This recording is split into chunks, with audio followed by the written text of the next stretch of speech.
ప్రపంచం ఆర్థిక మాంద్యం ఎందుకు ఎదుర్కొంటుంది, మోదీ గారు ఎందుకు పిలుపునిచ్చారని అందరికీ అర్థమవుతుంది. రేపు రాబోయే రోజుల్లో చాలా గడ్డు పరిస్థితులు నెలకొంటున్నాయన్న తరుణంలో అంతా సర్దు మళ్ళీ చక్కదిద్దుకుంటాం అనుకుంటే ఈ పిచ్చి తొక్కలకు మరొక్కసారి ఒక స్టేట్మెంట్ ఇచ్చాడు చూడండి. తుఫాను ముందు ప్రశాంతత. హర్మూజ్ జలసంధిని తెరిచే వ్యవహారం ఎటూ తేలకపోతుండటంతో ఇరాన్పై మళ్ళీ దాడులకు ట్రంప్ సిద్ధమవుతున్నారా? ఆయన ఆదివారం ట్రూత్ సోషల్ అంటే ఆయన ఛానల్ ట్రూత్ సోషల్లో అల్లకల్లోలు సముద్రంలో ఇరాన్ నౌకలు ఊగిపోతున్నట్టుగా ట్రంప్ ఏఐ చిత్రం ఇక్కడ చూడండి. ఆయన కూడా హెచ్చరిస్తున్నట్టుగా వేలు చూపించిన ఒక చిత్రం. అంటే ఇరాన్పై మళ్ళీ దాడులకు ట్రంప్ సిద్ధమవుతున్నారనే విశ్లేషణలు కనిపిస్తున్నాయి. అంటే నేను ఏదో చైనా దగ్గరికి వెళ్ళాను, లేదంటే తైవాన్ కోసం మాట్లాడాను, లేదా నేను వేరే పనుల్లో ఉండిపోయాను అనుకోవడానికి వీల్లేదు.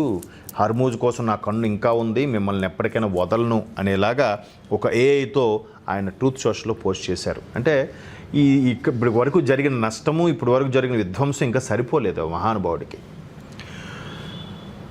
ఆయన ఆదివారం ట్రూత్ సోషల్లో పోస్ట్ చేసిన చిత్రం ఈ వాదనకు బలాన్ని ఇస్తోంది. అల్లకల్లోలంగా ఉన్న సముద్రంలో ఇరాన్ నౌకలు ఊగిపోతున్నట్టుగా ఉన్న ఒక కృత్రిమ మేధ చిత్రాన్ని ట్రంప్ పోస్ట్ చేశారు. అందులో అమెరికాను మళ్ళీ గొప్పగా చేద్దాం నినాదం ఉన్న ఎరుపు రంగు టోపీని పెట్టుకొని యుద్ధ నౌకలో నిలబడి ముందుకు సాగుదామంటూ సంకేతం ఇచ్చినట్టుగా ట్రంప్ ఆయన వెనకాల అమెరికా నేవీ అడ్మిరల్ నిలబడి ఉన్నారు.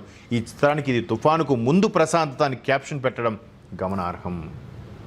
తుఫానుకు ముందు వచ్చే ప్రశాంతత అంటే మరలా దీనికోసం దౌత్యం కోసం పాకిస్తాన్ ఆశ్రయిస్తాడా? ఈసారి దౌత్యం కోసం ఇరాను భారత్ని దౌత్యం చేయమని కోరుకుంటుంది. ఒకవైపు పాకిస్తాన్ అట్రఫ్లాప్ అయిపోయింది.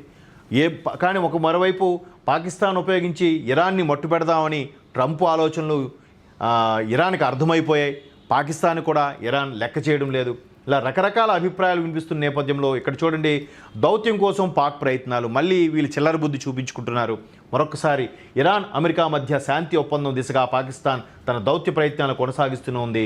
ఇటీవల అమెరికా ఇరాన్ మధ్య పరస్పర ప్రతిపాదనలను డిమాండ్లను చేరవేసింది. పాకిస్తాన్ మంత్రి మెహ్సిన్ నఖ్వీ ప్రస్తుతం ఇరాన్లో చర్చలు జరుపుతున్నారు. ఆదివారం ఇరాన్ అధ్యక్షుడు పిజెష్కియాన్, విదేశాంగ మంత్రి అరాగ్జీలతో పార్లమెంట్ స్పీకర్ ఖలీఫ్తో సహా వేరువేరుగా భేటీ అయ్యారు. సో ఇరాను వీటి మధ్యవర్తిత్వం యాక్సెప్ట్ చేయట్లేదు. మరోవైపు అమెరికా వాడు కుడి చేత్తో ఆపణహస్తం అందిస్తూనే ఎడం చేత్తో కత్తి పట్టుకొని బిహేవ్ చేస్తున్నాడు. ఇది మరొక్కసారి అల్లకల్లోలానికి దారి తీస్తుందా అనేలాగా కొంత భయాన్ని అయితే కలిగిస్తోంది.